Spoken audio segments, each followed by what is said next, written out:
Hey everybody, welcome back to the channel. My name is Wayne. In this video, I'm going to show you how I installed some 3D printed quick servo connectors for the wings on my Extra 260. So let's get started. I've actually done this a couple of times and it's gotten easier, believe me. These connectors have two sides. One is going to go in the wing and the other is going to go in the fuselage. Let's start with the wing. The wing side is pretty easy. You just slide the servo wires into the slot and then push the end of the servo down into the connector. When they're installed, I like to have the slot on the down side. I also put the black wires or the dark wires to the back of the airplane, black to back. So if you always have that in mind, it doesn't matter if you're working on the wing or the fuselage side, as long as the black wires to the back, they're going to be going the right direction when they mate. Another reason to have the slot going down is I'm going to do a little bit of tack gluing and I don't want to get any glue inside the slot. On this airplane, there was a little servo wire holder inside the wing. I ended up having to cut that out and you can see that here. Also, there's a little doubler on the front side of the wing. I'll have to address that here in a second. So what we need to do is glue some backer pieces to the inside of this wing so that the connector can screw into it. This opening in the wing lines up with another opening, although much smaller, in the fuselage. So you'll see that I enlarged that here a little later. With the wing on the wing tube and right next to the fuselage, I could see where the connector was supposed to go. I made a mark on the top of the wing showing the center of where the connector is going to go. I cut strips of plywood to use as the backer for the connector, and I held them in place with pliers while I allowed some thin CA to wick in. I glued in both strips on one side of the wing and then flipped the wing over and glued the other ends. As you can see, one of these backer strips is closer to flush than the other, so I'll need to make a spacer about the same thickness as the doubler that's holding it off. Then I glue the spacer to the support. Now it's time to trial fit the connector onto the supports. I tried to eyeball center from the top and the bottom of the wing. I wasn't perfect, but the critical part is that it is flush. I just drilled some pilot holes and used some screws that are really far too big for this process, but it's what I had and they're going to work fine.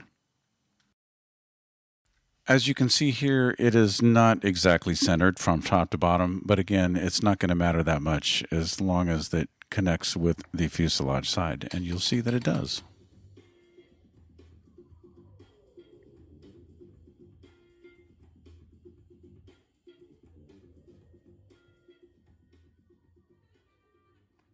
Okay, now let's work on the fuselage side. As you can see, I opened up the oval hole and made it a little more square to accommodate the connector. And with the connector connected to the wing, I could put the wing on and see exactly where the fuselage side is supposed to go. Since I put the connector a little bit too high on the wing, I'm going to have to enlarge the hole a little bit to the high side on the fuselage as well. No big deal.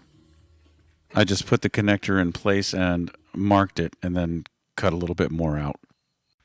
So now the two halves of the connectors are fitting together pretty nicely, but you might be able to tell that the connector itself is a little proud of the inside of the fuselage.